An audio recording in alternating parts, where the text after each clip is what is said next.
NIC Asia presents जनता जान्न चाहन्छन् title sponsor NIC Asia bank पनि साथी पनि राम्रो पनि हाम्रो पनि स्पोन्सर्ड बाई LIC नेपाल जीवन रहँदा पनि जीवन पश्चात पनि गर्वैदेखि बलियो भूगर्भ सिमेन्ट मेरो देश मेरो जगदम्बा सिमेन्ट गुणस्तरीय प्लम्बिङको भरपर्दो नाम marble.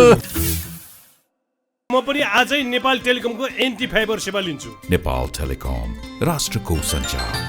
Red blue energy drink सर्वत्र बजारमा उपलब्ध छ। राष्ट्रको शान किसान। लिकेजको नो टेन्सन।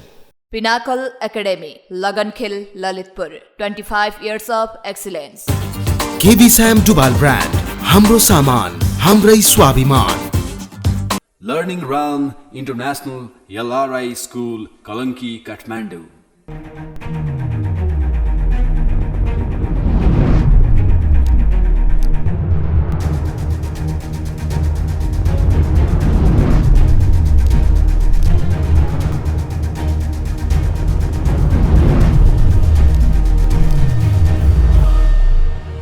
नमस्कार दर्शक, आजको जनता जान्न चाहन्छन् कार्यक्रममा हामी प्रधानमन्त्री शेरबहादुर देउवा र प्रतिपक्षी दलका नेता केपी शर्मा ओली बीचमा भेटवार्तामा के भयो त? लामो समयपछि दुवै शीर्ष नेताहरू एकै ठाउँमा बसेर बालुवाटारमा बसेर देशको समसामयिक राजनीतिक घटनाक्रमको बारेमा व्यापक रूपमा छलफल गर्नुभएको छ। प्रधानमन्त्री शेरबहादुर देउवाले के भन्नुभयो त आजको छलफलमा? ओलीको के प्रस्ताव थियो त? उहाँहरूको बीचमा साँच्चै के कुरा भयो त? आज हामी जनतालाई फेरि हिस्सा बताउनेछौँ। लामो समयपछि संवादहीनता तोड्दै केपी शर्मा ओली आफै पुग्नुभयो बालुवाटार आफ्ना दुईजना उपाध्यक्षलाई लिएर, सुभाषचन्द्र नेवाङ र विष्णु पौडेल लिएर उहाँ बालुवाटार पुग्नुभयो र बालुवाटारमा प्रधानमन्त्री शेरबहादुर देउवाले स्वागत गर्नुभयो। सञ्चार मन्त्री ज्ञानेन्द्र बहादुर कार्की पनि सँगै हुनुहुन्थ्यो। उहाँहरूको बीचमा समसामयिक राजनीतिक घटनाक्रमको बारेमा मात्रै होइन, 5 दलीय गठबन्धनको बारेमा पनि कुराकानी भएको छ र सङ्क्रमणकारी न्याय सम्बन्धी विधेयक यतिखेर संसदमा पेश भइसकेपछि यसको पक्ष र विपक्षमा जनमत विभाजित छ। द्वन्द्वकालीन घटनालाई अब मलमपट्टि लगाउनु पर्छ भनेर दुवै पक्ष विद्रोही र राज्य दुवै सहमत भइसकेको अवस्था छ। तर विधेयक आयो, विधेयकमा पीडितहरूको पीडा छ, उनीहरूको गुनासो छ र उनीहरूले भनेका छन् यो विधेयकले हाम्रो मागलाई सम्बोधन गरेन। अब के होला त? आज केपी शर्मा ओलीले पोस्टरमा भन्नुभएको छ यो विधेयकको बारेमा प्रधानमन्त्रीको दृष्टिकोण के हो? प्रधानमन्त्रीले भन्नुभएको छ छलफल गरेर टुङ्ग्याउँ। विधेयक पेश भइसकेको छ, प्रचण्ड यसमा सहमतिका साथ अगाडि बढ्न तयार भइसक्नु भएको छ। प्रचण्ड र मेरो बिचमा कुरा मिलिसकेको छ। त्यहाँ पनि देउवाले भन्नुभयो, 5 दलीय गठबन्धनको कुरा पनि गरियो र नागरिकता विधेयकको बारेमा पनि केपी शर्मा ओलीले स्पष्ट रूपमा आफ्नो कुरा राख्नु भएको छ। नागरिकता विधेयक तपाईँले जस्ताको जस्तै किन पठाउनु भयो, यसबारेमा पनि त्यहाँ व्यापक रूपमा कुराकानी भयो। त्यसपछि आयो अर्को महत्त्वपूर्ण विषय भनेको निर्वाचन धाँधली रहित हुने आधार के छ भनेर ओलीले सोध्नुभयो। प्रधानमन्त्रीले भन्नुभयो ढुक्क हुनुहोस्, निर्वाचनमा म धाँधली हुन दिन्न, स्वतन्त्र निष्पक्ष भयरहित वातावरणमा निर्वाचन गराउनु मेरो दायित्व हो भनेर उहाँले बताउनु भएको छ। त्यो कति सम्भव छ हेर्न बाँकी छ। त्यसैले आजको भेटवार्तालाई आइस ब्रेक पनि भनेका छन् धेरैले। आगामी दिनमा उहाँहरूको बिचको यो संवादले राजनीतिक घटनाक्रम कसरी अगाडि बढ्छ त्यो हेर्न बाँकी छ। माविको प्रस्तावको बारेमा पनि छलफल भएको छ। धेरै विषयवस्तुमा ओलीले आफ्नो कुरा राख्नुभयो, ठट्टौली पारामा उहाँले भन्नुभएको छ र प्रधानमन्त्रीले पनि गम्भीरताका साथ होइन ठिक छ मिलेर जाउँ न, 5 दलीय गठबन्धन एकतिर तपाईँ एकतिर भनेर उहाँले ओलीलाई आफ्नो कुरा राख्नु भएको छ। ओली र देउवाको भेटवार्ता पछि आज दिनभरि नेपाली राजनीति तरङ्गित भयो। यसका पछाडिका पाटाहरूको बारेमा पनि आजको कार्यक्रममा हामी केही समयपछि चर्चा गर्नेछौँ। यतिकै राष्ट्रपति विद्यादेवी भण्डारीले सुरक्षा निकायका प्रमुखहरूसँग छलफल गरिरहनु भएको छ। प्रधान सेनापति प्रभुराम शर्मा सहितको सुरक्षा निकायका प्रमुखहरू त्यहाँ छन्। राष्ट्रपति विद्यादेवी भण्डारीले किन सुरक्षा निकायका प्रमुखहरूलाई बोलाएर पूर्व प्रमुखहरूलाई बोलाएर शीतल निवासमा छलफल गर्नुभयो? के कारणले? यसका पछाडिका रहस्यहरू के हुन सक्छन्? राष्ट्रपतिले नागरिकता विधेयकमा अब के गर्नु होला, प्रतिनिधिसभाले पारित गरिसकेको छ। राष्ट्रपतिले अब लालमोहर लगाउने कि राजीनामा दिने भन्ने बारेमा पनि चर्चा भएको छ। राष्ट्रिय सभामा यो अल्झिन पनि सक्छ, राष्ट्रिय सभाले तत्काल अगाडि नबढाउन पनि सक्छ, त्यहाँ समस्या हुन सक्छ। आज हामी त्यसबारेमा पनि चर्चा गर्न चाहन्छौँ। र राजदूतहरूले उनीलाई भेटेका छन्, अमेरिका, युरोपियन युनियन लगायत बेलायतका राजदूतहरूले पनि भेटिसकेका छन्। केपी शर्मा ओली राजदूतको भेटमा पनि संक्रमणकालीन न्याय सम्बन्धी विधेयकको बारेमा व्यापक रूपमा छलफल भएको छ।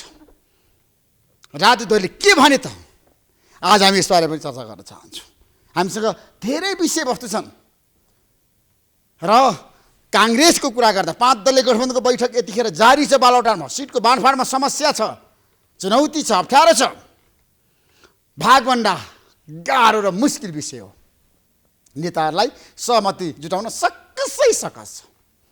आज हामी यसबारे पनि चर्चा गर्न चाहन्छौँ। र आज हामी प्रचण्डले केपी शर्मा ओलीमाथि आज कटाक्ष गर्नुभएको छ, चितवन पुगेर भन्नुभएको छ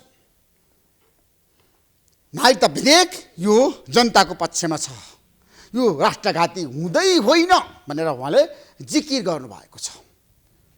र एमाले माथि उहाँको धेरै प्रश्नहरू छन्।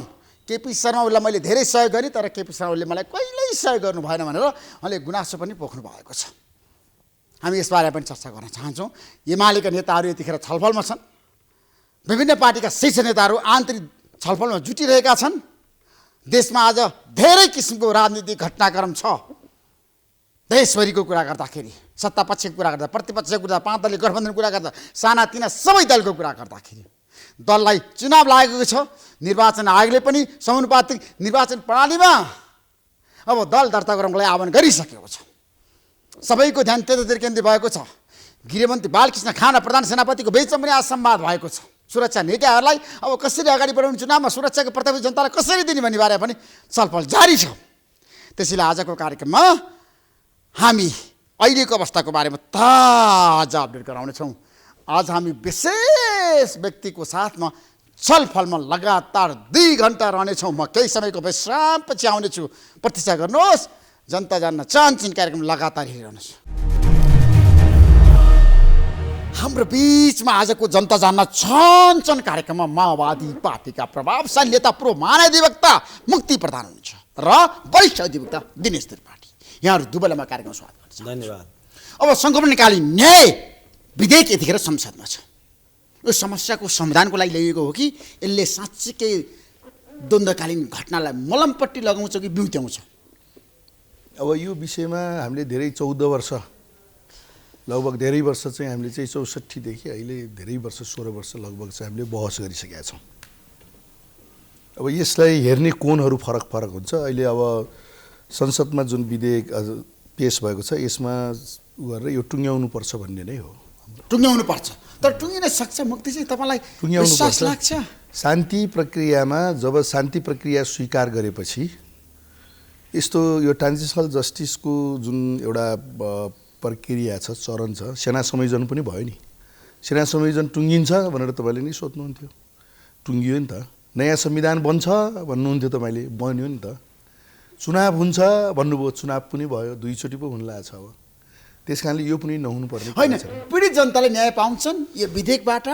पीडित ठ्याक्कै भन्नुहोस् है। अब पीडित जनता जान्न चाहन्छ। होइन, पीडितहरूले न्याय सिद्धान्त त न्याय पाउनुपर्छ। पीडितले न्याय पाउनु पर्दै भनेर कसैले भन्न सक्दैन। पीडितले त पाउने हो नि न्याय।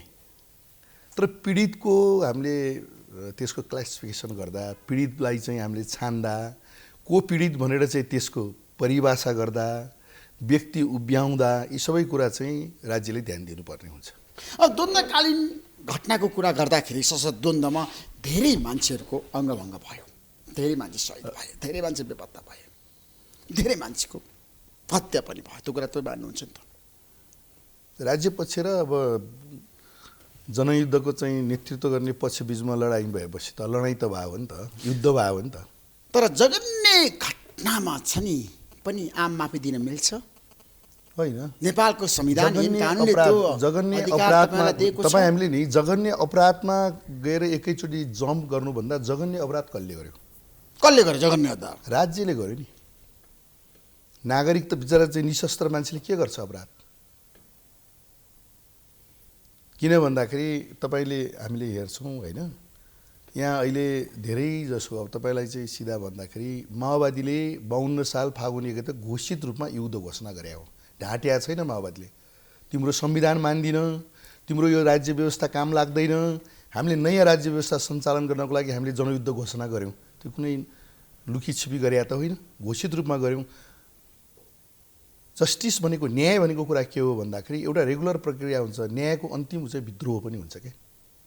न्याय भनेको विद्रोह पनि न्यायको लागि गरिन्छ। त्यो चाहिँ के छ, तपाईँले हतियार उठाउनु भयो, मान्छेको हत्या गर्नुभयो, सही गर्नुभयो होइन। मान्छेको कसरी हत्या गरेको? निर्दोष जनताको हत्या दमन पनि गरेर राज्य सत्ताले चाहिँ के छ अरे प्रतिरोध गर्दाखेरि होइन माओवादी नै मरेका छन् नि त। तपाईँको चाहिँ के छ भन्दाखेरि जो हतियारबद्ध छ, जो राज्यको प्रतिनिधि छ होइन, उहाँहरूले चाहिँ दमन गर्न उत्रिँदाखेरि, हत्या हिंसा गर्दा उत्रिँदाखेरि जनताले प्रतिरोध गर्न नपाउने कहीँ संसारमा नियम छ? त्यस कारणले त्यो रेगुलर नियम हो। संसारमा दुई किसिमबाट चाहिँ के छ भन्दाखेरि राज्य व्यवस्था फेरिन्छ। एउटा जनमतको आधारमा ब्यालेटबाट पनि हुन्छ, एउटा विद्रोहमा। यो संसारले स्वीकार गरेको विषय हो नि। दिनेश, यसपटक जुन विधेयक आयो नि संसदमा द्वन्द्वकालीन घटनालाई मलमपट्टि लगाउने, तपाईँ त्यसको विपक्षमा हुनुहुन्छ हो? होइन, यो ठ्याक्कै भन्नुहोस्, यो सही कि गलत? होइन, जुन विधेयक प्रस्तुत भएको छ त्यो विधेयकले पीडितहरूलाई न्याय दिँदैन। कसरी दिँदैन पीडितहरूलाई न्याय? एक दुई यसमा पहिलो कुरा त यो जुन अपराधहरूको या गम्भीर मानव अधिकार उल्लङ्घनको जुन वर्गीकरण गरियो, जस्तो के भन्यो भने हत्या, बलात्कार, यातना, यसलाई क्लासिफाई गरियो। दुईटा प्रकृति छुट्याइयो, एउटा गम्भीर उल्लङ्घन, एउटा चाहिँ सामान्य उल्लङ्घन भनेपछि अब गम्भीर उल्लङ्घन कसले गर्यो त्यतिखेर? होइन, विद्रोहले गर्यो कि राज्यले? होइन, दुईटैले। तपाईँको भनाइ? दुईटैले गर्यो। अब यो चाहिँ के छ भने माओवादीले मात्रै गम्भीर उल्लङ्घन गर्यो त्यो पनि भन्नु उचित हुँदैन, या राज्यले सेक्युरिटी फोर्सले मात्रै गम्भीर उल्लङ्घन गर्यो त्यो पनि भन्नु उचित हुँदैन। दुवै पक्षबाट जघन्य अपराधहरू भएका छन्, मानवता विरोधी अपराध भएका छन्, युद्ध अपराध भएका छन् र मान्छेलाई नियन्त्रणमा लिएर हत्या गरिएको छ। त्यो सेक्युरिटी फोर्सले पनि गरेको छ, माओवादीले पनि गरेको छ। माओवादीले पनि देशव्यापी रूपमा सुराकी भन्दै होइन सुराकी भन्दै मान्छेलाई सफाया गरेको छ। हत्या गर्नुपर्ने कुनै कारणै थिएन भनेर अहिले भन्नु? कारण किन थिएन? तपाईँकै एकजना पत्रकार डेकेन थापाको हत्या भयो नि त, होइन? माडीमा चाहिँ एउटा चलिरहेको बसमा हतियार थिए नि, राज्यसँग हतियार थियो, राज्यले दमन गर्यो होला भन्नुभएको छ। राज्यले ठिक छ, राज्यले दमन गर्यो, राज्यले एकदम राम्रो काम गरेको थियो पनि म भन्दिनँ। जस्तो दोरम्बामा यहाँ कुराकानी भइरहेछ, त्यहाँ चाहिँ के छ भने माओवादीहरूको हत्या भयो, गलत भयो नि त। जस्तो म भन्छु भैरवनाथगढमा 49 जना व्यक्तिहरू अलरेडी राज्यको कब्जामा थिए, राज्यको नियन्त्रणमा थियो। उनीहरूलाई राज्यले मुद्दा चलाउन सक्थ्यो, प्रमाण पुर्याएर मुद्दा चलाउन सक्थ्यो, तर राज्यले के गर्यो, उनीहरूको सफाया गरिदियो, लगेर चाहिँ हत्या भयो। शिवपुरीको जङ्गलमा कहाँ लगेर गाडियो भन्ने कुरा आयो। त्यसकारण के हो भने राज्यको तर्फबाट पनि व्यापक ज्यादती भएको छ र माओवादीको तर्फबाट पनि निहत्था नागरिकहरूको धेरै ठुलो सङ्ख्यामा, जस्तो कतिपय ठाउँमा अब दसैँको बिदा माग्न आएका सुरक्षा फौजलाई, कर्मचारीलाई, निहत्थालाई चाहिँ के छ अपहरण गरेर हत्या गरिएको छ। शिक्षकलाई, मुक्ति अधिकारी, एउटा सामान्य एउटा गाउँमा स्कुलमा पढाएर बसिरहेको व्यक्ति, उनको हत्या भएको छ।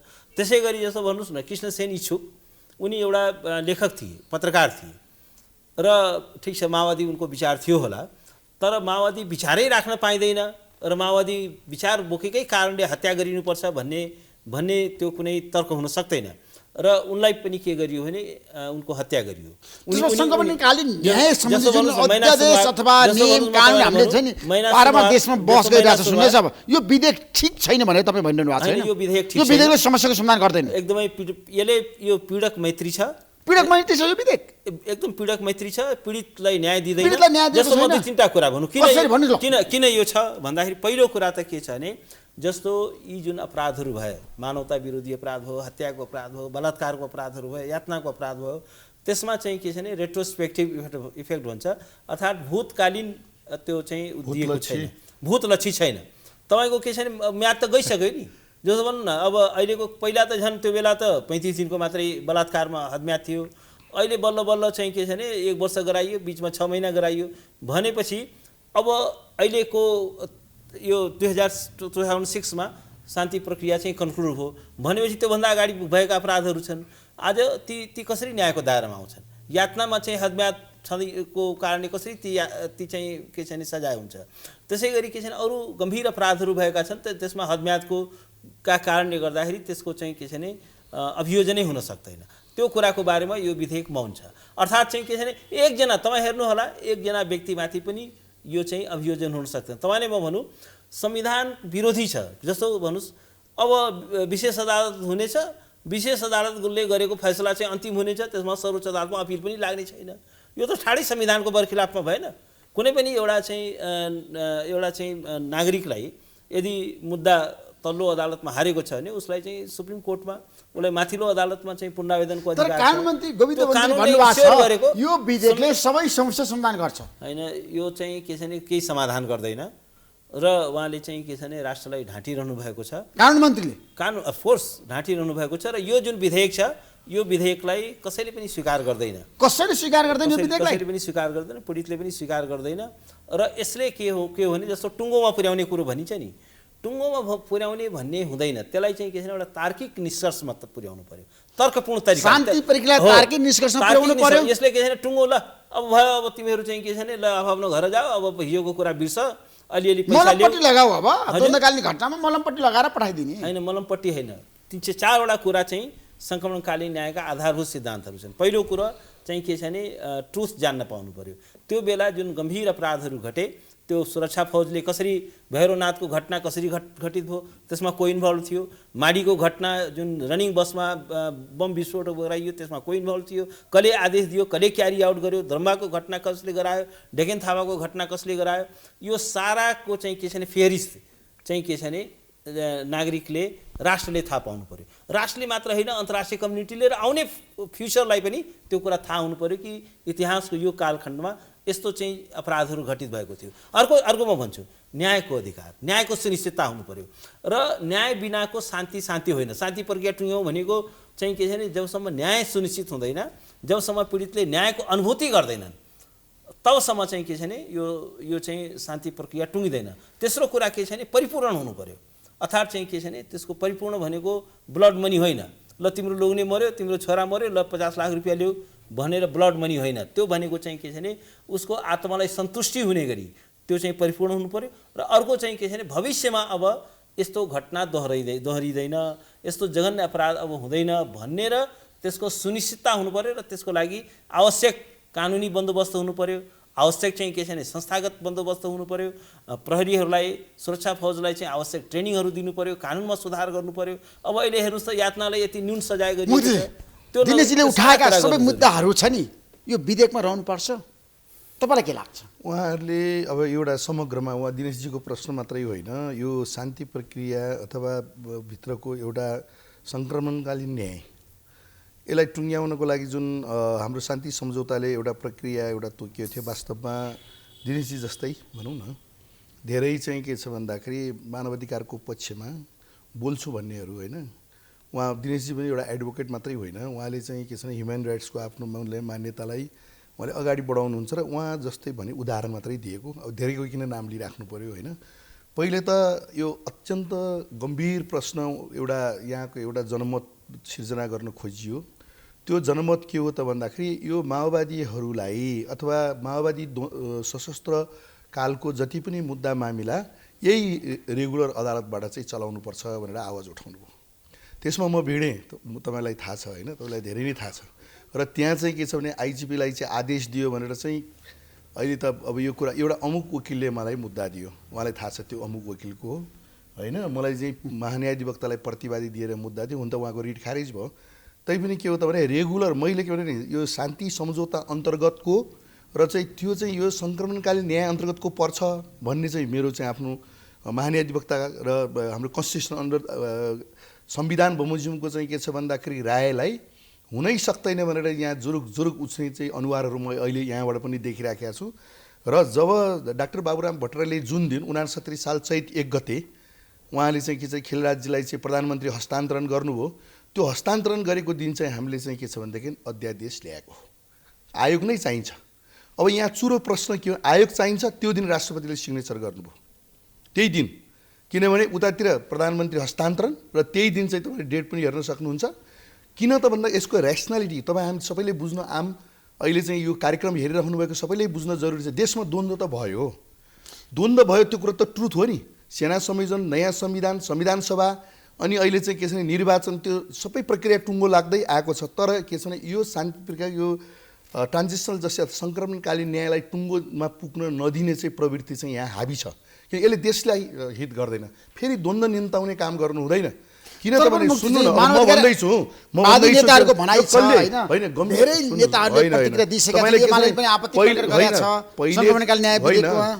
पहिले चाहिँ तपाईँको के छ भनेदेखि रेगुलर अदालतबाट संविधान स्वीकार्ने, संविधान सभा स्वीकार्ने, अन्तरिम सरकार स्वीकार्ने, अन्तरिम संविधान स्वीकार्ने, अनि यिनी चाहिँ द्वन्द्वमा चाहिँ के छ भन्दाखेरि जो जब ट्रान्जिसनल जस्टिसको कुरा आउँछ, सङ्क्रमणकालीन न्याय चाहिँ पुरानै अदालतबाट, पुरानै पुलिसबाट, पुरानै चाहिँ ढङ्गले यसलाई चाहिँ निपटारा गर्नुपर्छ भन्ने यो कहाँको संविधान नमान्नेहरूको कुरा होइन, यो शान्ति सम्झौता नमान्नेहरूको कुरा होइन। यो अब अहिले पनि के बाँझो हाल्न खोजिराखेको छ यो विधेयकको विरुद्ध भन्दाखेरि विधेयक काम छैन, यसले समस्या। तपाईँलाई एउटा महत्त्वपूर्ण कुरा गर्छु, हेर्नुहोस् कसले फाइन्ड आउट गर्ने, उहाँले ट्रुथ जान्न पाउने। त्यो ट्रुथ आयोग गठन गरे, आयोग यो काम लाग्दैन भनेर भाषण ठोक्नुहुन्छ, यो आयोगले केही गर्नै सक्दैन भन्नुहुन्छ। अब कसलाई ल्याएर चाहिँ ट्रुथ सत्य पत्ता लगाउने, यो प्रब्लम छ नि। अब कसलाई गर्ने, कि पुरानै अदालत, पुरानै प्रहरी, पुनलाई अनुसन्धान गराएर उहाँहरूको चित्त बुझ्छ कि होइन भनेदेखि त ट्रुथ यत्रो चाहिँ बेपत्ता छानबिन आयोग र होइन सत्य निरूपण आयोग चाहिँ गठन गरेर कति वर्ष भयो, काम गर्न दियो त, काम गर्न दिनुभयो। त्यस कारणले यसलाई कचल्ट्याउँ। मेरो चाहिँ सदाशयतापूर्वक के छ भने देशमा द्वन्द्व भन्नुहोस् या युद्ध भन्नुहोस् या सङ्घर्ष भयो, त्यसले एउटा चाहिँ के छ, हामीले नयाँ परिवर्तनमा पनि ल्यायौँ, हामी नयाँ संविधान पायौँ, हामीले संविधान सभा दुई चोटि गऱ्यौँ, हामी नयाँ ठाउँमा गइसक्यौँ, गणतन्त्रमा गइसक्यौँ। नयाँ कुरा मानव अधिकारको त पदाधिकारीहरूकै विरुद्ध मुद्दा छ। अब उहाँको कुरा त नगरौँ, उहाँहरूको विषयमा त छुट्टै कुरा हो। त्यो उहाँहरू चाहिँ जो आसीन हुनुहुन्छ राम्रो काम गरोस्, हाम्रो शुभकामना छ। होइन भने मेरो चाहिँ भनाइ के हो भन्दाखेरि सुरुमा रेगुलर अदालतबाट गर्ने आयोग पनि चाहिँदैन, सत्य निरूपण आयोग, बेपत्ता छानबिन आयोग चाहिँदैन भनेर बहस गर्ने उहाँहरू नै हो। हेर्नुहोस्, जब चाहिँ अध्यादेश ल्याएर कानुन बन्यो त्यसपछि सर्वोच्चमा रिट केही भनेर दियो। सुन्नुहोस्, तपाईँले जानकारी राख्नुपर्छ, सर्वोच्च अदालतले चाहिँ के छ भन्दाखेरि यो जुन कानुन आयो, यो कानुनको चाहिँ यो दफाहरू चाहिँ के छ भने निलम्बन चाहिँ स्टे गराउनु भयो। अनि त्यो स्टे गरिसकेपछि अब कोर्टले के अरे गभर्मेन्टले त चाहिँ संशोधन विधेयक ल्याउनु परेन, त्यो ऐन त संशोधन गर्नु। अझै पनि उहाँहरूलाई के छ भने चितवनी, किन भन्दाखेरि मुख्य उहाँलाई मैले व्यक्तिगत रूपमा भन्दिनँ, यहाँ एउटा ट्रेन्ड र एउटा चाहिँ प्रवृत्ति के हाबी छ भने शान्ति प्रक्रिया नटुङ्गियोस्, फेरि देशमा द्वन्द्व चलोस् र जहिले पनि के छ भने देशलाई द्वन्द्वमा घुमाइराख्ने जो ट्रेन्ड यहाँ चाहिँ स्थापित गर्न सकिएको छ त्यसमा म सहमत छैन। दिनेश, जस्तो मुक्तिजीको एउटा गम्भीर प्रश्न आए, तपाईँहरू शान्ति विरोधी र तपाईँहरू देशमा फेरि पनि हतियार उठोस्, माओवादी द्वन्द्व जाओस् भन्ने किन चाहनुहुन्छ? म यसमा के भन्न चाहन्छु, कहिले पनि तपाईँ न्यू खोज्ने होइन, ठिक छ, मानवाधिकारवादीको खोल ओढ्ने अनि द्वन्द्व चर्काइने। ठिक छ, म के भन्छु भने यो शान्ति भनेको के हो? शान्ति भनेको युद्धको अभाव मात्र होइन, शान्ति भनेको त्यहाँ चाहिँ न्यायको सुनिश्चितता हुनु पर्यो। पीडितको आँसुमा त्यसलाई कुल्चेर, उसको आत्मालाई कुल्चेर, अनि उसको न्यायलाई कुल्चेर, अनि उसलाई न्याय दिन इन्कार गरेर, अनि त्यो चाहिँ शान्ति कसको लागि शान्ति? त्यो पीडितको लागि त शान्ति भएन। त्यो चाहिँ सत्तामा जाने जसले चाहिँ के छ भने हत्या गरेर, बलात्कार गरेर, अपराध गरेर जो सत्तामा पुग्नको लागि हो। हिजोको द्वन्द्व के को लागि भएको थियो? सामाजिक रूपान्तरणको लागि थियो कि सत्तामा जाने एउटा भर्याङ मात्रै थियो? त्यसकारण के हो भने शान्ति भनेको पहिलो कुरा त के बुझ्नु पर्यो भने यो ब्ल्याकमेलिङको शान्ति चाहिँ हामीलाई स्वीकार्य छैन र यो राष्ट्रलाई स्वीकार्य छैन। ब्ल्याकमेलिङ भनेको के छ भने सुन्नु ब्ल्याकमेलिङको शान्ति भनेको के छ भने हिजो मैले गम्भीर अपराध गरेको हो तर त्यो कुरा नकोट्याउ है, म चाहिँ फेरि बन्दुक लिएर जान्छु है, म फेरि चाहिँ यो बन्धक बनाउने, राष्ट्रलाई बन्धक बनाउने, ब्ल्याकमेल गर्ने, यो शान्ति होइन। यो त कस्तो हो भने यो त हेर्नुहोस् क्राइम इज क्राइम जस्तो भन्नुहोस्, अपराध नै हो र कुनै पनि अपराध चाहिँ अदण्डित रहनु हुँदैन। अपराधलाई अदण्डित राख्नुको मतलब के हो भने त्यसले चाहिँ के छ भने एउटा चाहिँ दण्डहीनताको एउटा श्रृङ्खलालाई जन्म दिन्छ र यदि साँच्चीकै भन्ने हो भने न्यायको सुनिश्चितता भएन भने अनि मुलुक अर्को कन्फ्लिक्टमा जान्छ। संसारको उदाहरणले देखाएको छ। दिनेश, तपाईँलाई थाहा छ सशस्त्र द्वन्द्व गर्ने पनि अहिले सरकारमा छ, छ होइन र त्यतिखेर प्रचण्डको टाउको मूल्य तोक्ने पनि अहिले देशको प्रधानमन्त्री हुन्छ शेरबहादुर देउवा उहाँहरूको बिचमा त अहिले मेलमिलाप एकता भइरहेको छ तपाईँकै मूल्य तोक्या हो तत्कालीन सरकारले ठिक छ अनि अब चाहिँ उहाँहरू मिलेर जान मेलमिलाप र एकताको कुरा गरिरहेको छ यसो छ यो विधेयक मार्फत एउटा अब विगतको कुरा सत्ताको लागि गठजोड गरेर शान्तिको प्रश्न चाहिँ अब टुङ्गियो भन्ने हुँदैन सत्ताको लागि यो सत्ताको सौदाबाजी चाहिँ न्यायको लागि सत्ताको सौदाबाजी गर्न पाइँदैन न्याय भनेको चाहिँ के छ भने एउटा भनाइ छ आकाशै खसे पनि न्याय चाहिँ हुनुपर्छ आकाशै खसोस् न आकाश तर न्याय चाहिँ हुनुपर्छ न्याय चाहिँ हुनुपर्छ न्यायको सुनिश्चितता हुनुपर्छ न्यायको सुनिश्चितता भएन भने आकाशै खसे पनि आकाशै खसे पनि तपाईँ हेर्नु त्यसको महत्त्व हुँदैन त्यो हुँदैन यस्तो के छ भने तपाईँले अहिले नेपालमा यसलाई यो प्रोसेसलाई भन्नुभयो ल ठिकै छ अब हाम्रो कुरो मिलिसक्यो हामीले चाहँदैन हेर्नुहोस् सेरालोनको हेर्नुहोस् म तपाईँलाई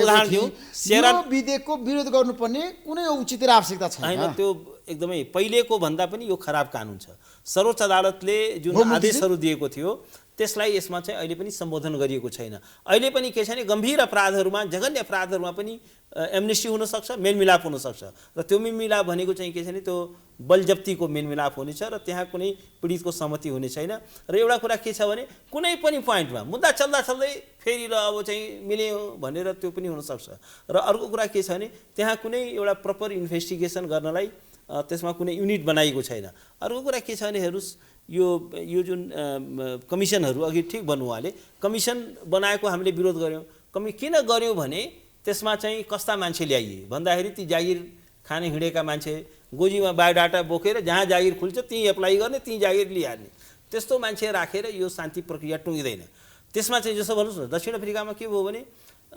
मण्डेला आफै गएर जेसमन्ड टुटु जो नोबेल प्राइज विनर हुनुहुन्थ्यो उहाँले भेट्नुभयो उहाँको घरमा गएर र के भन्नु भने यो प्रोसेस चाहिँ के छ भने एउटा नेसनल इन्टरनेसनल प्रोसेस हो यो चाहिँ साउथ अफ्रिकाको भविष्यको कुरा हो अरूको हाइट पुग्दैन अरूको मोरल अथोरिटी पुग्दैन तपाईँले यो प्रोसेसलाई यो चाहिँ यहाँको ट्रुथ कमिसनलाई तपाईँले लिड गरिदिनु पर्यो जेसमिन टुटुले एक्सेप्ट गरेपछि उनको पर्सनालिटीले गर्दाखेरि पनि चाहिँ के छ भने त्यो सम्भव हो अब यो जागिर खान हिँडेका मान्छेलाई कसले पत्याउँछ उनीहरूको शान्तिमा के योगदान छ के उनीहरूको ट्र्याक रेकर्ड छ कुनै विश्वसनीयता छैन राष्ट्रले नचिनेका नपत्याएको एउटा आज्ञा पालन गर्ने भोलि चाहिँ के छैन ठिक छ हजुर भयो चाहिँ हामी त कुनै जस्तो भन्नु यो आयोग जुन बन्यो यसले अहिलेसम्म कुनै काम गरेको देख्नुभयो योभन्दा अगाडिको आयोगले कुनै काम गरेको देख्नुभयो भन्दाखेरि के छ भने यो त राज्यको रिसोर्सेसहरूको दोहन गर्ने वास्तवमा साँच्चीको भन्यो भने यो जुन आयोग जुन गठन गरियो नि यिनीहरूले एउटा पनि सिनको भाग खिचेको छैन यिनीहरूलाई नियुक्त गर्ने मान्छेको स्यालेरीबाट उनीहरूको घर घरानाबाट यिनीहरूको चाहिँ तलब र भत्ताको जुन चाहिँ स्पेन्ड गरिएको छ नि त्यसलाई एकाउन्टेबिलिटी हुनु पऱ्यो नि अब जताभाइ आफ्ना चाकरीबाज मान्छेलाई चाहिँ ल्याएर नियुक्त गर्ने आयुक्तको नाममा आयुक्त भनेको त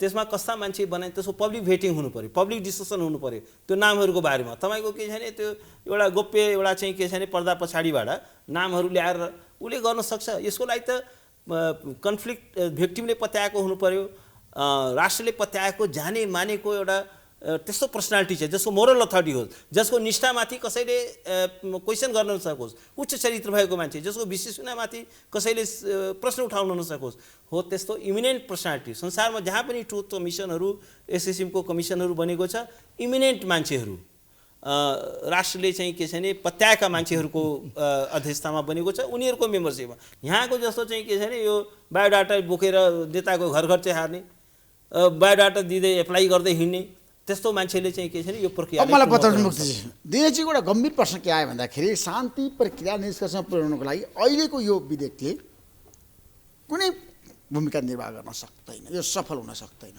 होइन दिनेशजी एक्ज्याक्टली अब तपाईँहरू के गर्नुहुन्छ यो विधेयक फिर्ता लिने होइन उहाँको ओपिनियन हो दिनेशजी जस्तो एउटा भनौँ न रियाक्सन दिइराख्ने मान्छे पनि हाम्रो राष्ट्रलाई चाहिन्छ किन भन्दाखेरि त्यसमा मेरो विरोध छैन उहाँले राखेको कुरामा राखेको कुरामा तपाईँको विमति छैन होइन बोल्न त पाउँछ भने होइन सही छ कि गलत छैन त्यो कुरा त म भन्दैछु मुख्य कुरा के हो भन्दाखेरि अहिले पनि उहाँले गम्भीर क्वेसनहरू उठाउनु भयो अब त्यो लेजिटिमेसी त्यो आयोगको पदाधिकारी जागिर खाए पैसा जिना मसिना कुरा हो फेरि सबै उहाँकै योग्यता पुगेका मान्छे छन् त्यहाँ वरिष्ठ पनि छन् वरिष्ठ पनि किन छैन त पार्टीका कार्यकर्ताले भर्ना गर्यो भने गणेश दत्त भट्ट के हो त होइन वरिष्ठ यतातिर होइन। किन गणेश दत्त भट्ट वरिष्ठ होइन वरिष्ठ अदालतले दिएर मात्रै होइन त जे होस् मानेको होला होइन जे होस् उहाँको शान्ति प्रक्रियामा दिनेशजी सुन्नु न उहाँको शान्ति प्रक्रियामा कुनै योगदान भएको व्यक्ति गणेश होइन। भट्ट भनेको राष्ट्रले जानेको पत्याएको व्यक्ति गणेश पनि भट्ट होइन। भनेको ऊ प्रोफेसर हो ल कलेजको र उहाँ हामीभन्दा 25औं वर्ष पछाडिको लयर हो हेर्नुहोस्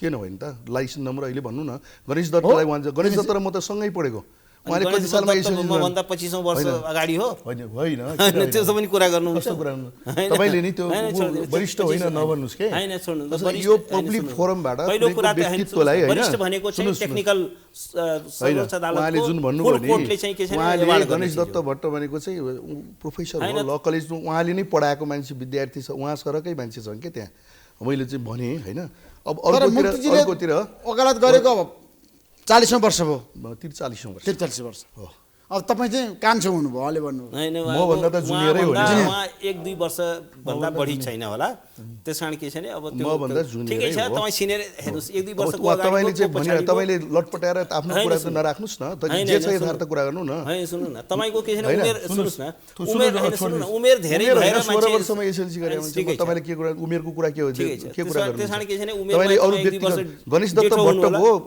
पर्सनालिटीलाई गणेश दत्त भट्टको लागि ठिकै छ म एउटा व्यक्तिमा जान चाहन्न गणेश दत्त तपाई जानुभयो मैले डिफेन्ड गरे उहाँकै मान्छे हो मैले सुन्नुस् न एकदम मन मिल्ने मान्छे उहाँ तपाई गणेश दत्त भट्टको गणेश दत्त भट्ट मेरो क्लासमेट हो के अब उहाँले गणेश दत्त भट्ट भनेको अहिलेको उहाँले जुन जिना मसिना जागिर खान गएको जो यस्तो कुरा नभन्नु किन नगर्ने ती व्यक्तिहरु सुन्नुस् न यो त पब्लिक एकाउन्टेबिलिटीको पद हो सुन्नुस् न तपाईले कुनै व्यक्ति सिद्धान्तको कुरा गर्नुस् नीतिको कुरा गर्नुस् न सिद्धान्तको कुरा के हो भने सुन्नुस् मान्छेले जागिर खान नपाएर त्यो कलेजको प्रोफेसर छोडेर त्यहाँ गएछ सुन्नुस् न एउटा हैन त्यस्तो भन्नु हुँदैन भने एउटा सजेसन मात्रै दियो प्रोफेसरै चाहिँ होइन है फेरि किन होइन रिडर होला उ होला तर प्रोफेसर भनेको फेरि अर्कै चीज हो के टेक्निकल चीज हो के प्रोफेसर अहिले त्यो कुरा नगरौँ वरिष्ठ अधिवक्ता सबै तपाईको पालोमा बोल्नु होला अहिले चुप्लाङ्स हैन उहाँलाई पालो दिनुहुन्छ नि त दिनुहुन्छ नि त दिनेशजीलाई पनि पालो दिइराख्नु भएकै छ नि लामै समय दिनुभयो कि अब मेरो पालो हो के बोल्ने चाहिँ प्रश्न के हो भन्दाखेरि नि अहिले एउटा गम्भीर प्रश्न उहाँले उठाउनु भयो अब यदि युद्ध र तपाईको विद्रोहको मूल्याङ्कन गर्दै जाने नेपालको हिस्ट्रीमा 7 सालदेखि गर्नुपर्छ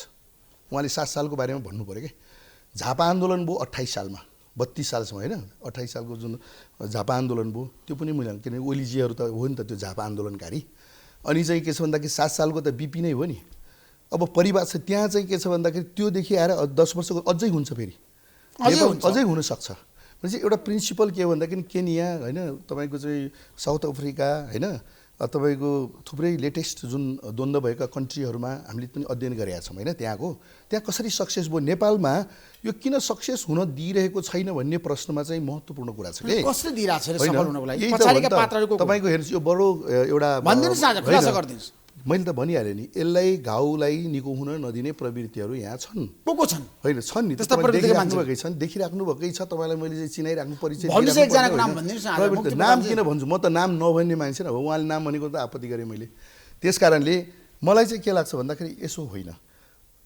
ट्रुथको मान्छेले चाहिँ तपाईको अमानवीय अथवा गम्भीर अपराध मानवाधिकारको चाहिँ विरोधी गम्भीर अपराध गर्यो भन्ने कुरो कसले चाहिँ फाइन्ड आउट गर्ने प्रब्लम यहाँनिर हो के कसले गर्ने फाइन्ड आउट त आयोगले गर्ने न हो अदालतले गर्न पनि दिएन आयोगले गर्न सकेन अदालतमा पनि सरकारी वकिल मार्फत पठाउने भन्ने जुन आयो अदालत त्यो त स्वतन्त्र निकायले संसारमै त्यो त छ अनि यहाँ चाहिँ कसलाई जिम्मा दिने त ल एउटा प्रश्न के यो बहसको विषय आयोग गरे आयोगलाई नमान्ने हिजो चाहिँ के छ भन्दाखेरि लगेर चाहिँ रेगुलर अदालतमा जिल्ला अदालतमा त्यही प्रहरी त्यही प्रशासनबाट चाहिँ अनुसन्धान गराएर अनि चाहिँ के छ भने माओवादी चाहिँ सशस्त्र विद्रोह भन्नुहुन्छ भने माओवादी जनयुद्धमा चाहिँ के छ भन्दाखेरि भएका घटेका घटनाहरू भनेर आफ्नो चाहिँ के छ भने हिजो जुन राज्य सत्ताको विरुद्ध विद्रोह गरेको थियो त्यही राज्य सत्ताले चाहिँ अनुसन्धान गर्छ कति तर्कै नभएको कुरा के त्यसकारणले आयोग भए आयोगलाई चाहिँ के छ भनेदेखि मान्दिन भन्दाखेरि विधेयक ल्याए विधेयकलाई मान्दिन भन्ने आयोगमा बसे मान्छेहरू ठिक छैनन् हैन व्यक्तिको कुरा तल भार बसे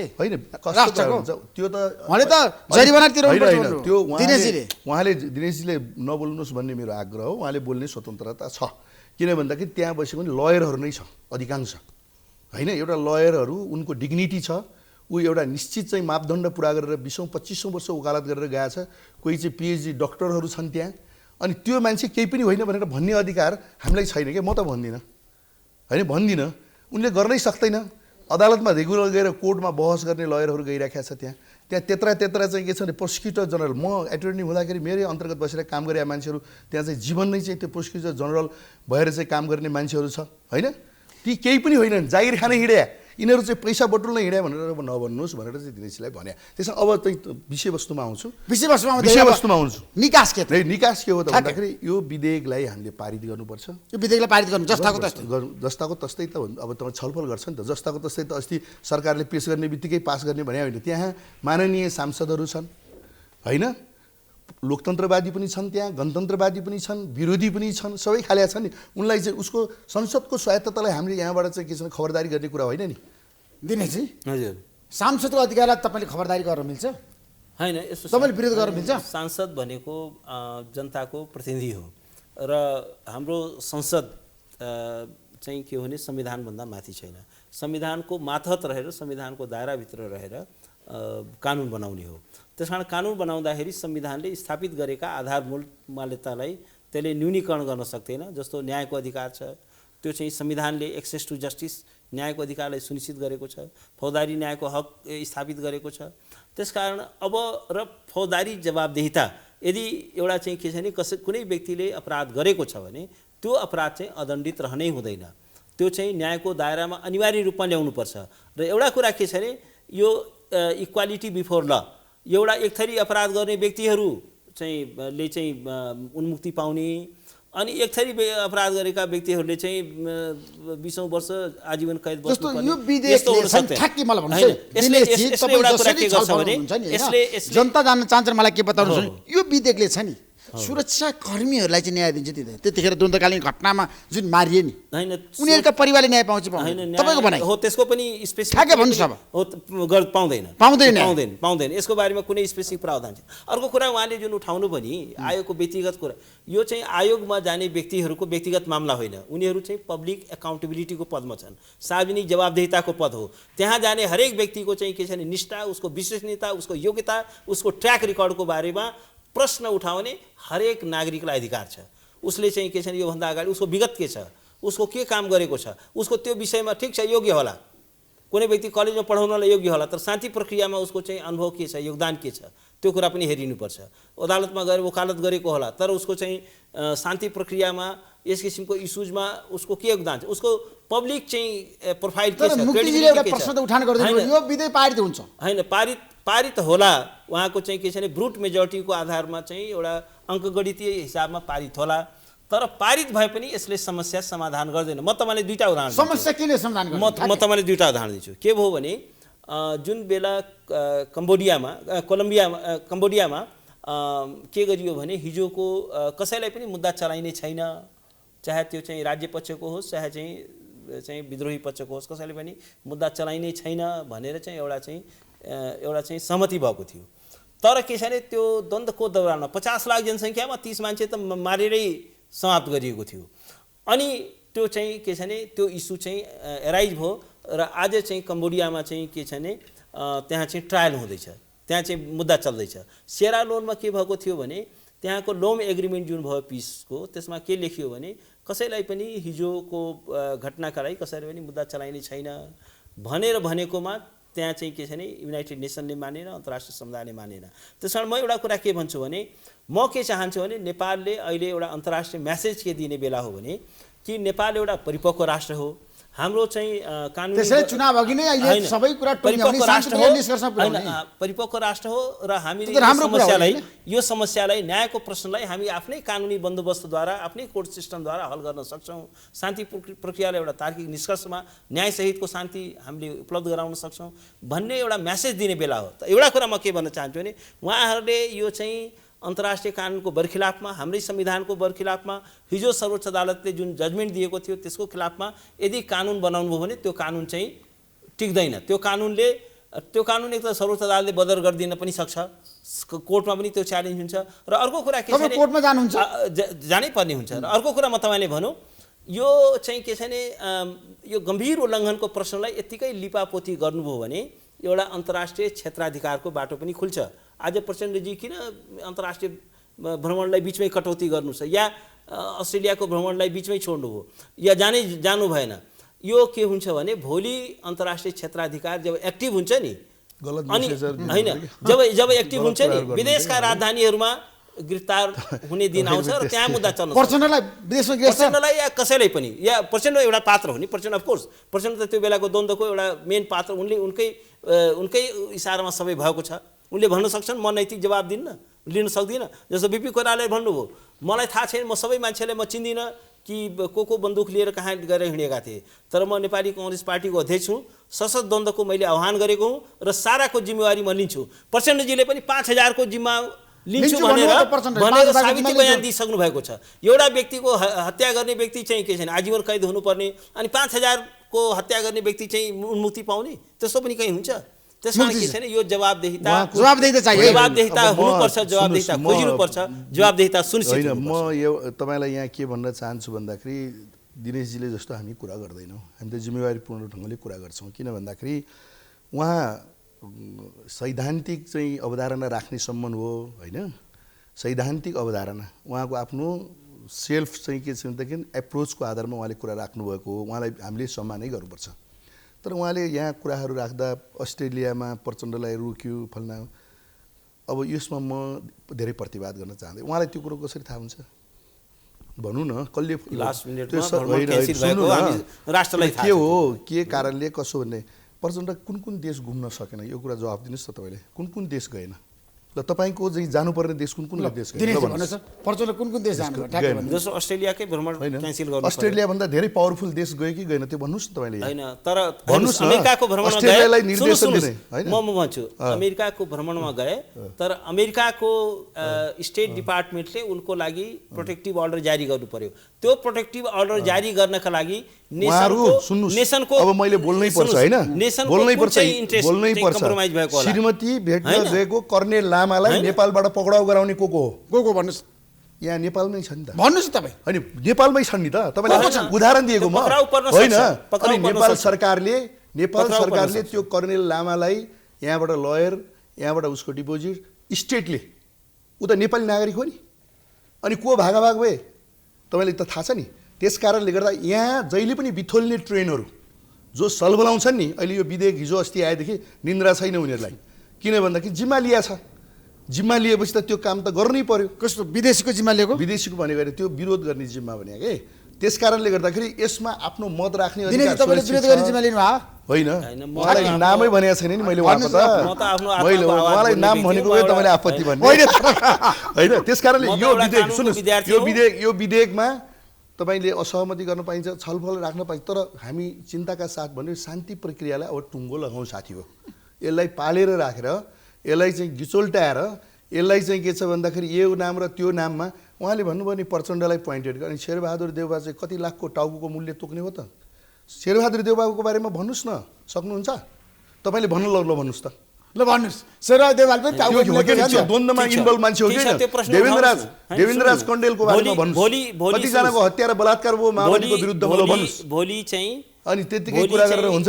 दिनेशजी एउटा बडो बौद्धिक मान्छे हो भोलि चाहिँ उहाँ यस्तो कुरा तर्कहरू राख्नुहुन्छ उहाँले त्यसले आम समाजलाई बुझ्न गर्न चाहिँ राम्रै पनि हुन्छ हाम्रो कुनै तिक्तता छैन तर एउटै कुरा के भने हामीले बोल्दा अब हामी त समाजप्रति पनि एकाउन्टेबिलिटी मान्छे हो नि कुनै पोस्ट वरिष्ठ अधिवक्ता मात्रै होइन वो त जिम्मेवार नागरिक पनि हो नि त्यसले गर्दाखेरि हामीलाई चाहिँ के छ भने जनताले एउटा एक्सपर्ट भयो कि म त गर्दिनँ म त जति पनि द्वन्द्वको कालमा पीडित भए तिनीहरू सबैको सम्मान राज्यबाट गर्नुपर्छ न्याय पाउनुपर्छ हैन दिनेशजी एक्ज्याक्टली न्याय पाउनुपर्छ सबै पाउनुपर्छ हुँदैन एकदम न्याय चाहिँ बटम लाइन हो त्यसकारण के छ भने राज्य पक्ष र गैर राज्य पक्ष भन्ने छैन दुवै पक्षबाट जो पीडित भएका छन् त्यो सबैले न्याय पाउनुपर्छ र कसैले पनि उन्मुक्ति पाउनु हुँदैन कसैले पनि उन्मुक्ति पाउनु हुँदैन उन्मुक्ति त कसुर गर्नेले नगर्नेले पनि एउटा कुरामा के भन्छु भने नेपाली 3 करोडलाई नै कारबाही गर्ने भयो हैन 3 करोड कसरी कारबाही हुन्छ किन त तपाई प्रत्यक्ष परोक्ष इन्भल्भ हुनुहुन्थ्यो कि म पनि म त थियो भने पर्छ नि त के हैन र भन्नु न म त छानबिनले देखाउँछ प्रमाणले देखाउँछ नि तपाई पनि पर्छ म पनि पर्छ तर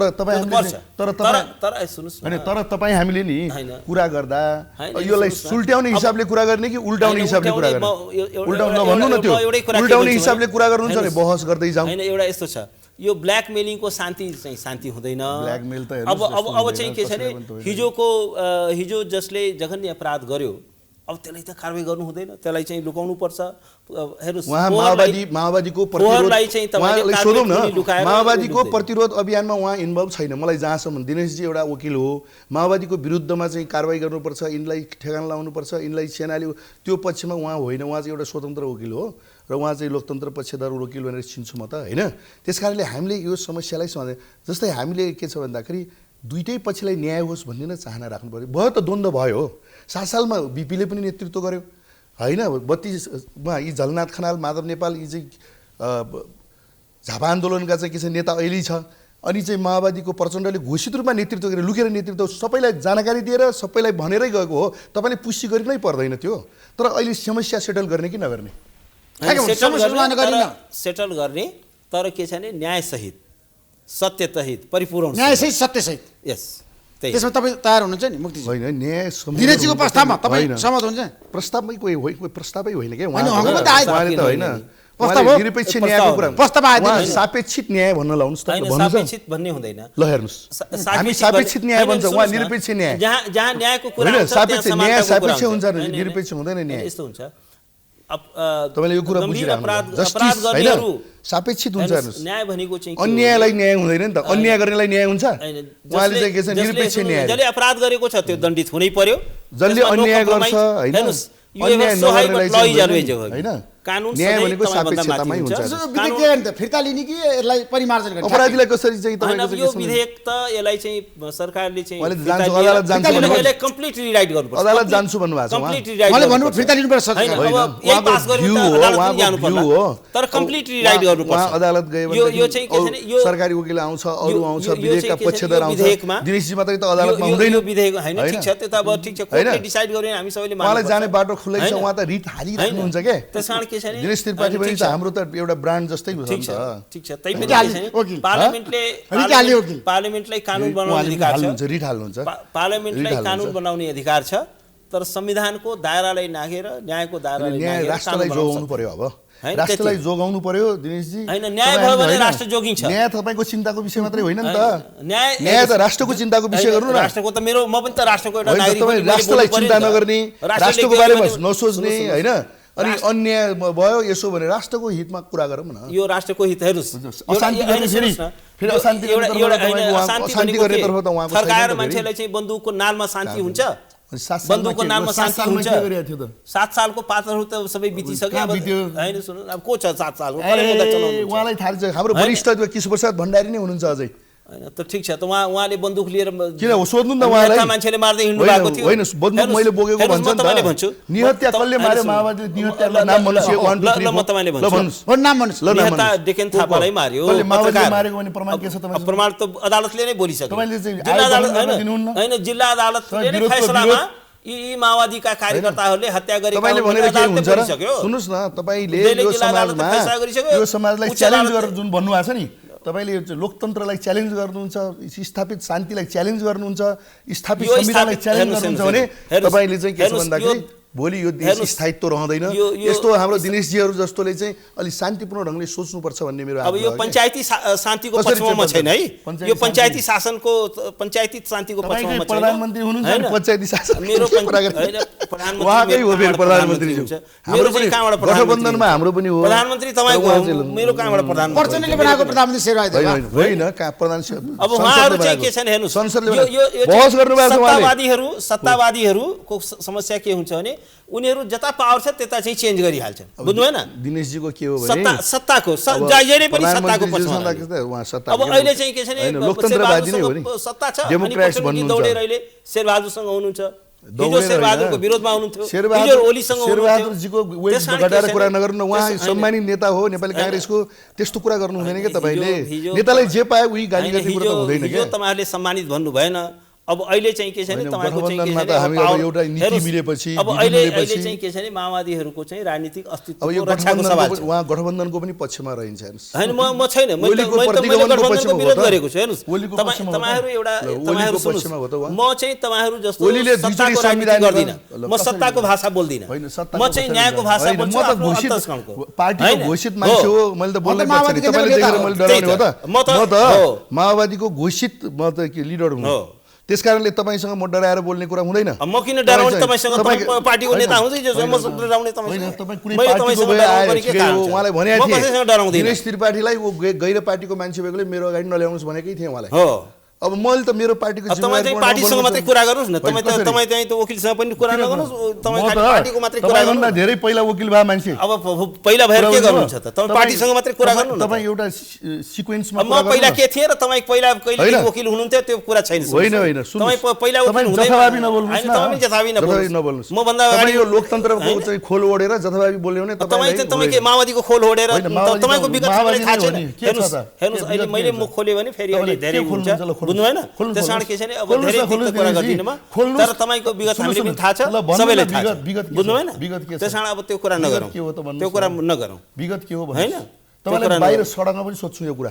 सोध्नु होला, किन नसोध्नु होला? हामीले थाहा छैन, उहाँ मेरो विगत थाहा छैन, ब्ल्याक एन्ड व्हाइट हैन हैन र? विगत के छ? म कम्युनिस्ट विचारधारा राख्ने मान्छे हो, म प्रगतिशील विचारधारा राख्छु। तपाई म कम्युनिस्ट विचारधारा राख्दिन ल, सिद्धि हो त नि, बुझ्नु हैन? म हत्याको राजनीतिमा विश्वास गर्दिन, म आतंकको राजनीतिमा विश्वास गर्दिन। त्यस्तो कुरा नगर्नुस् दिनेशजी। तपाई एउटा वकिल जिम्मेवारपूर्ण मान्छे हो। तपाई पनि जिम्मेवार मान्छे हो, तपाई पनि जिम्मेवार, तपाई के गैर जिम्मेवार मान्छे हो? तपाई पनि जिम्मेवार मान्छे हो, तपाईले पनि जिम्मेवारी तरिकाले कुरा गर्नु पर्यो। हैन मैले नेता विशेषलाई गाली नगर्नुस्।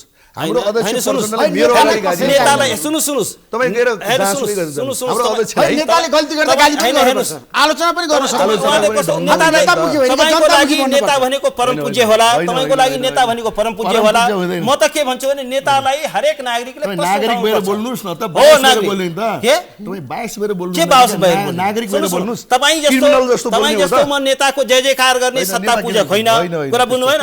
म चाहिँ नेतालाई प्रश्न सोध्छु र नेताको आलोचना गर्छु। गल्ती गरेको छ बाहिर चाहिँ उहाँले उसको जय जयकार गर्ने यसरी नै बोल्नुहुन्छ, भित्र कहाँ तपाई गर्नु होला जय जयकार, म गर्दिन हैन? तपाईले नेताको जय जयकार गर्नु होला, म चाहिँ गर्दिन। विगतको कुरा चाहिँ तपाईले मलाई भन्नुपर्छ है भोलि। ल पछि कुरा गर्नु, छोड्नु भन्नुस् न ल, म त खुला। ल यी सबै मेरो विगत के हो भन्नुस्। छ सबैले तागत छ, मन्त्री प्रधानको विगत भन्दिउ भन्दिउ न ल, तागत छ ल भन्नु, तागत छ अस्ति मेरो एउटा अर्को साथीले भन्नु। सुन्नुस् तागत के छ? बीचमा उहाँ माओवादीमा सक्रिय हुनुहुन्थ्यो, तर बीचमा तपाईले माओवादी छोडेको हो कि होइन र कसरी माओवादी छोड्नु भएको? मेरो कन्भिक्सनको कुरा हो। हैन कन्भिक्सन छोड्नु भएको, फेरि जब माओवादी पावरमा आयो त्यसपछि फेरि तपाईँ माओवादीमा लागेको होइन, मेरो लागेको होइन। आन्तरिक जीवनको पार्टीको आन्तरिक तपाईलाई के व्हाटएभर सबै थाहा रहेछ नि? मलाई थाहा छ नि, कसरी थाहा छ? हैन थाहा छ नि मलाई। कुन नियोगमा हुनुहुन्छ? हैन नियोग होइन, तपाईँ मानव अधिकार आयोगमा गएर ज्यान रक्षाको लागि तपाईँ जानु भएको थियो। म ज्यान रक्षाको लागि तपाईँ माओवादीमा हुनुहुन्थ्यो, मलाई माओवादीले अब ज्यानबाट मलाई खतरा छ भनेर तपाईँ मानव अधिकार आयोगमा जानुभएको थियो र तपाईले माओवादीबाट मेरो ज्यान रक्षाको लागि गर्नुभएको थियो। असहमति जनाउने अधिकार छ? असहमति होइन।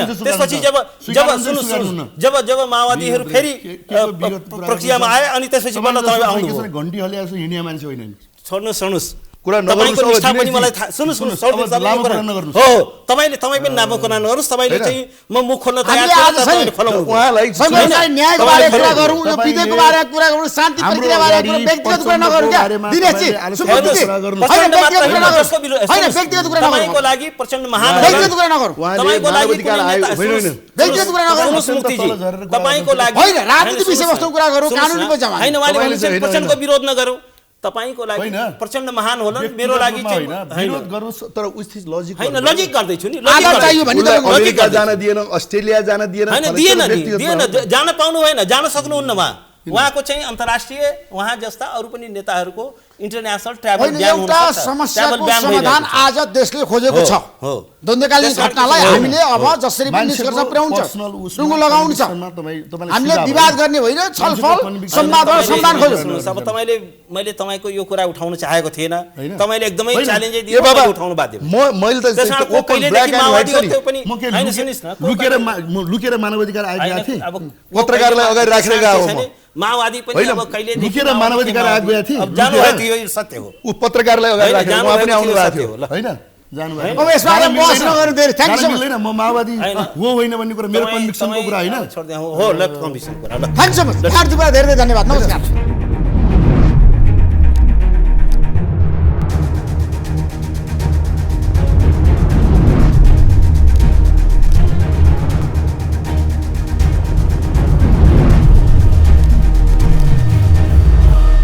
NIC Asia presents जनता जान्न चाहन्छन् टाइटल स्पोन्सर NIC Asia.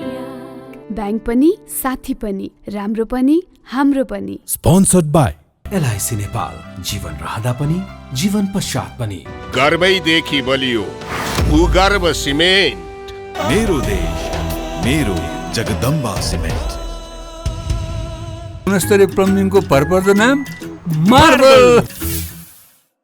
म पनि आजै नेपाल टेलिकमको एन्टी फाइबर सेवा लिन्छु। नेपाल टेलिकम राष्ट्रको सञ्चार। रेड ब्लू इनर्जी ड्रिङ्क सर्वत्र बजारमा उपलब्ध छ। अस्ट्रको सान किसान।